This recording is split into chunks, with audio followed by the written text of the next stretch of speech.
Welcome back, dear friends. We're glad to introduce you to our new video. I know that in the previous tutorial we made some mistakes and would like to improve them in the future. The music volume and the white background. We'd like to thank everyone who left comments and gave us feedback. Despite this, we still hope that you have found something interesting or useful for yourself.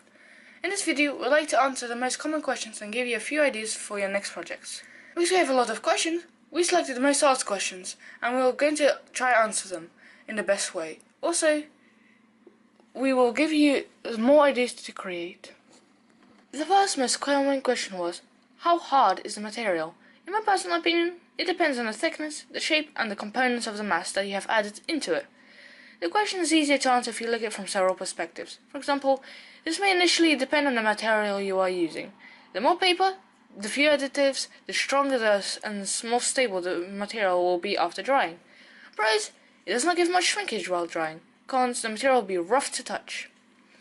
When adding flour or starch, the material is more elastic than paper with glue.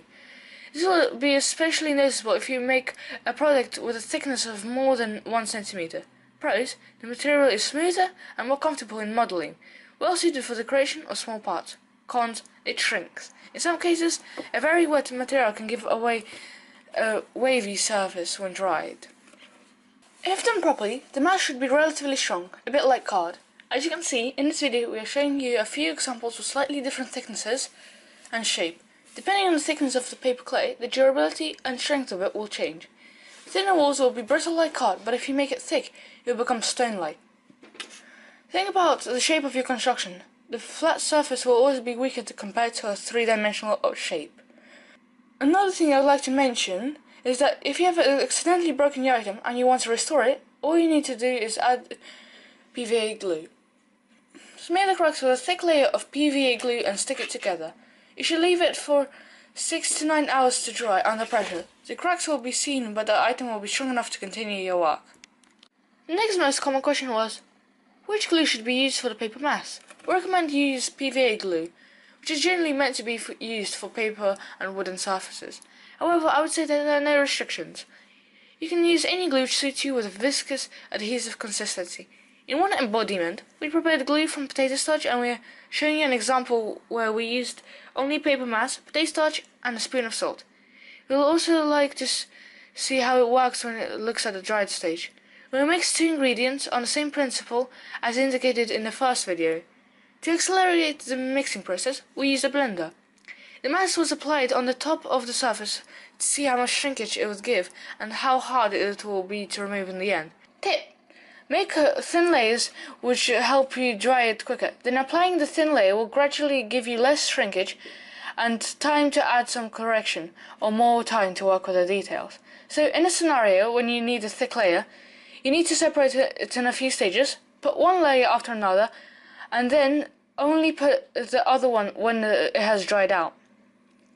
It would be useful to mention that if you're planning to work with a layer up to 1 centimeter, then sculpt the one layer and then paint it with acrylic paint without waiting for dry. Do not dilute the paint with the water, applying the main tone directly from the tube.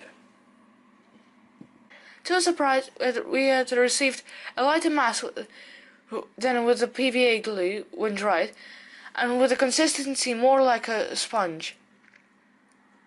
The shrinkage and the cracks on the side of the mask.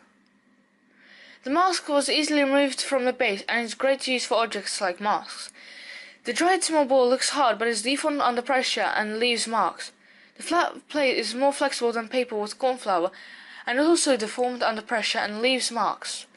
The next thing I would like to mention is the time of drying. The drying stage will take most of the time in the project. You do not need to dry paper clay in an oven, especially if you have small details.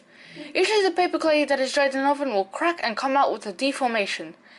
The slower it will dry, the better the result will be in the end.